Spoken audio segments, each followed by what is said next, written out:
All right, everybody, grab a seat. It's story time. I've been talking on here about securities fraud, investor fraud, people losing money, people having their money stolen, and things like SEC complaints and all this stuff. And I see some commonalities over the years. I've been practicing corporate and securities law over 20 years, and I've always seen some common things in those cases. And I want to give some personal insight into this. And I haven't really told this story much. Goes back almost 15 years, but it'll give you some insight into um, what it's like in terms of someone who perpetrated a fraud and stole money from people. I'm not going to use names, but this person is now in federal prison, probably, I think, for at least the next 10 years. It took a while for things to catch up to him, but I was involved going back almost 15 years with this person as they became a good friend and a business partner. And so I've kind of seen the progression of what led to his downfall, I guess, if you call it that, and what happened. So I want to tell you guys a little bit about it. So maybe you can have a better understanding from the inside, from someone he's seen it.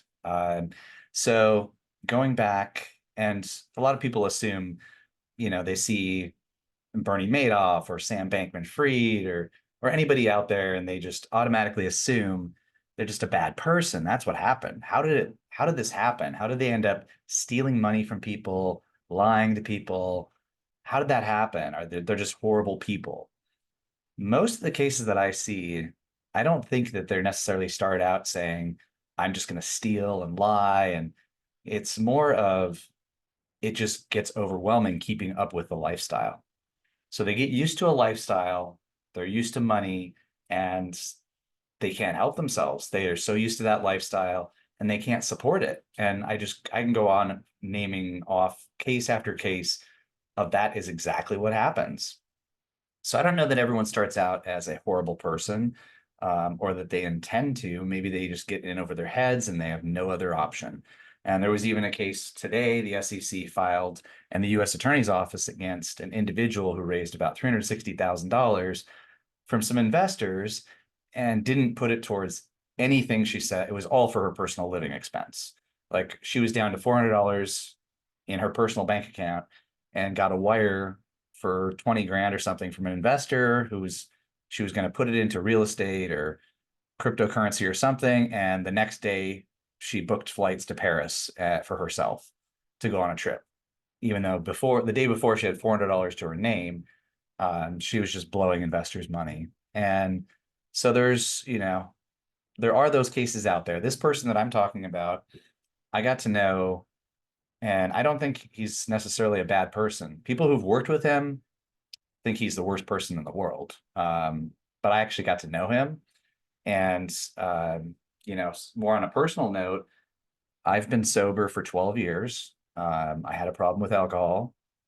He was one of the people who completely had no reason to, but went out of his way to help me and to try to get involved and to help me because I was on a bad path. I was going to die. And he went out of his way when a lot of other people didn't. He even one night drove down from Marina Del Rey in LA to where I was living in Irvine in Orange County or Newport Coast.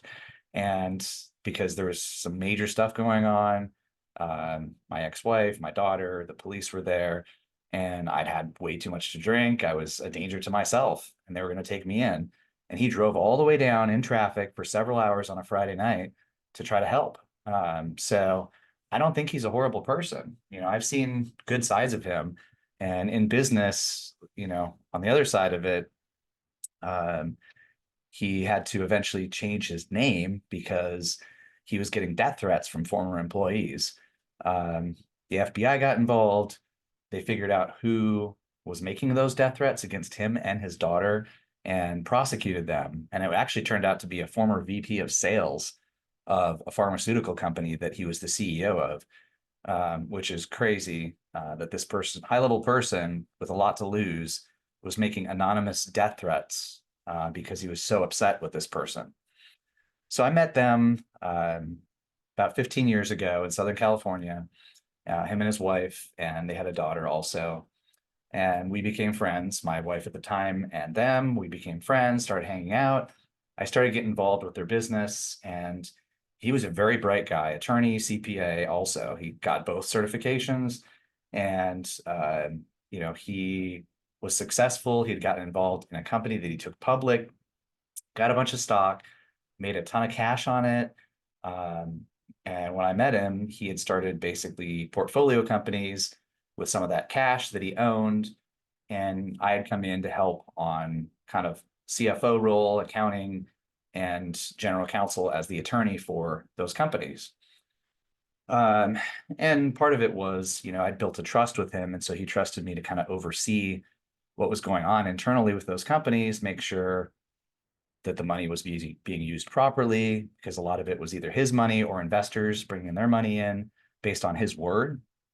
Uh, so we started, hanging out with them, and at the time it was craziness. I mean, um, he had practically a mansion, this amazing RV, and we were driving. He was ordering custom Lamborghinis and Ferraris. We were driving his cars around and just partying, and it was total chaos. And at the time, seemed like a lot of fun. I was in my 30s, and this is great fun. I got involved with the company, and we ended up taking one of those companies public that I was the CFO of and general counsel. We moved to LA, and I started working with the pharmaceutical company also, and saw his lifestyle, buying a house on the water in Marina Del Rey. When we took the company public, the one that I was with, we celebrated. We took his yacht. He had like a 40 or 50-foot yacht in the Marina Del Rey harbor. And we took it out for the day just to go cruise down to, I think, Manhattan Beach, and go to some bars down there and party, and then drive it back. And I mean, his boat slip was 2 down from Kelsey Grammer. We were going to get the yacht, and Kelsey was sitting in a lawn chair by his yacht. And so we talked to him for a little bit before he took the yacht out. So just this very extravagant lifestyle. And he was flying on private jets everywhere. He eventually bought another property up in Utah, and so he had like multiple different properties he owned, and he had essentially kind of retired, I guess. He left most of the businesses and just kind of brought money in as anything was sold. He owned a lot of stock in the company, so he could sell it off and make cash that way. But he was really almost more retired, even though he was still young. But I saw the way that they spent money, and he and his wife and their vacations and their multiple properties and the private jets and the expensive cars and yachts, and just it was extremely extravagant and unnecessary. And like he was heading down that path, like being so used to spending that kind of money to where it wasn't a big deal. I mean, $1 million cars, $1 million boats, $20 million houses. It was not a big deal. Like, okay, this is fine. And I kind of, one of the last times I talked to him was when he came down to help when I was dealing with issues with alcohol, like about 12 years ago when I got sober. And he came down and kind of helped out. He helped work with my family, all that. So I don't think he's a horrible person, and even though some people may disagree. So what eventually happened was, he and his wife had moved away. They sold, I think, the house in Marina Del Rey. They had moved to Utah or somewhere around there, and didn't really have much contact with him for many years. Um, and then all of a sudden I heard he had started a law firm, and he had, mind you, he hated being an attorney. Like, he got the licensing, was a very smart guy, but he did not want to deal with being an attorney at all. And that's a lot of the stuff I ended up doing for him was stuff he could do, but he just didn't want to. And he said basically, I never, he said many times, I never want to be an attorney. I don't like it. So when I hadn't heard from him in years, and all of a sudden I hear he's starting a law firm, and I think it was started in LA or something, doing personal injury, which is like auto accidents. And, it's not like a prestigious type of law that most people would consider like a prestigious thing, because you're dealing with like a mass number of cases. It's like auto accidents and slip and falls at somebody's house or place of business. So all of a sudden he was doing that and thought, okay, that's interesting. And they had moved back to LA. And then he kind of expanded it to include Orange County office or something. And so I was kind of following it a little bit, and he had started doing some uh, more higher paying cases like wrongful death, uh, some of that kind of stuff that pays a lot more. So I'd actually called him to refer a potential wrongful death case to him, but I had very little contact with him. But I was wondering, okay, what exactly is going on? Why did he start a law firm? He hated being a lawyer. And so a number of years that went on. And at the time, I was practicing in Orange County as an attorney, had my own firm. And so then I started hearing some things. And then at one point, and I don't remember exactly what happened, but somebody had referred me to an article, and I hear everything that happened. I'm reading through this article. So what happened was, and this is basically, he went to trial and was proven at trial, but what they said was that he had started this law firm, and basically when you do a contingency case in personal injury, auto accidents, wrongful death, whatever, you don't charge clients attorney's fees. Basically, they come in and they pay nothing, and you get paid if you recover something from an insurance company or whoever. So as you settle a case or win a case, you win $100,000, you keep 40,000 and you give the client 60,000 or whatever the percentage is as a contingency fee. So all this money goes into a trust account. And so they had money going in from settlements or cases, including some kind of large settlements for major medical injuries. And basically, these clients started complaining to the state bar and to everyone saying, hey, where's my money? Like, we settled my case. I'm supposed to be paid $100,000 or $500,000, and I haven't gotten it. Where is it? So turns out it seems like the money in the trust account, he was using for his own personal benefit. So he was taking money out of the trust account to pay for all kinds of different things for him personally. And I think, in my opinion, it seems like when they moved out of state, they were still spending money, but they didn't have as much money coming in. And they had a lifestyle that they had to keep up with. They had to keep up with the Joneses. They had this amazing like ranch or something, all these expensive. I mean, it was every top of the line car you can think of, for Rollses and Bentleys and Lamborghinis and Ferraris and private jets. And they had to keep up with that lifestyle. Well, that takes a lot of money. And you can't just basically kind of retire unless you really, really, really have a lot of money. And I don't think they had that kind of money. So, basically, I think at that point, the money was starting to run out. And that's when they decided to move back, start a law firm, and try to, make some money that way. And it still wasn't enough. The law firm went on for a couple of years. It's not like he immediately started taking money from clients. The law firm grew and became successful. He brought a partner in. And so they really grew over a number of years. And so at some point in there, the money just wasn't enough. And it looks like he dipped into client funds to pay for things. And the story gets a little crazy in terms of what all happened, but he eventually bought a house in Costa Rica, and supposedly bought some horses, like exclusive horses that he was transferring down to Costa Rica. And I don't know if he supposedly maybe was living down there with his wife and daughter, but don't know why, but suddenly was in Costa Rica. And so the California State Bar went after him, took his license away because all this money disappeared. Clients are saying, where's my settlement money?